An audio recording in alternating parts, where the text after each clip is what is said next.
കബനീകളത്തിലെ പ്രധാനപ്പെട്ട സഖാവ് രൂപേഷുമായിട്ട് ആണ് നമ്മൾ സംസാരിക്കുന്നത്. അപ്പോൾ അദ്ദേഹമായിട്ടുള്ള ചോദിക്കാനുള്ളത് 70കളിലെ വർഗീസ് രക്തസാക്ഷിക്ക് ശേഷം 70കളിലെ സായുധ സമരത്തിൻ്റെ പരാജയത്തിന് ശേഷം കഴിഞ്ഞ കുറേ വർഷങ്ങൾക്ക് ശേഷം ഇത്തരം മൂവ്മെൻറ്റ്സ് ഉയർന്നു വന്നത്. അപ്പോൾ അതിൻ്റെ ഭൗതിക സാഹചര്യം ഒന്ന് വിശദീകരിക്കാം. ഇന്ന് 70കളിൽ പ്രത്യേകിച്ച് 1967 നക്സൽബാരി കലാപവുമായി ബന്ധപ്പെട്ടുകൊണ്ടാണ് അന്ന് കമ്മ്യൂണിസ്റ്റ് പാർട്ടിക്കുള്ളിൽ നടന്നിട്ടുള്ള സർവദേശീയമായിട്ടും അതുപോലെ തന്നെ ദേശീയമായിട്ടുള്ള വിഷയങ്ങളായിട്ട് ബന്ധപ്പെട്ട് കമ്മ്യൂണിസ്റ്റ് പാർട്ടിക്കുള്ളിൽ നടന്നിട്ടുള്ള ആശയ സമരത്തിൻ്റെ തുടർച്ചയായിട്ടാണ് നക്സലൈറ്റ് പ്രസ്ഥാനങ്ങൾ ഉണ്ടാകുന്നത്. ഇപ്പോൾ സ്വാഭാവികമായിട്ടും ഇന്ത്യൻ വിപ്ലവത്തിൻ്റെ പാത, അതുപോലെ തന്നെ ഇന്ത്യൻ ഭരണവർഗത്തിന് വിലയിരുത്തൽ, ഇത്തരം വിഷയങ്ങൾ ഗൗരവമായിട്ടുള്ള ആശയക്കാരുണ്ടായി.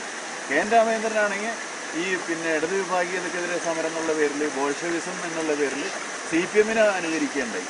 അപ്പോൾ ഈ പശ്ചാത്തലത്തിലാണ് ഇപ്പോൾ നമുക്ക് അഖിലേന്ത്യാ അനുഭവത്തിൻ്റെയൊക്കെ ആയിട്ടുള്ള പശ്ചാത്തലത്തിലാണ് നമ്മളിപ്പോൾ കേരളത്തിലും ഇപ്പോൾ ഈ തരത്തിൽ പ്രവർത്തനം ആരംഭിക്കുന്നത്.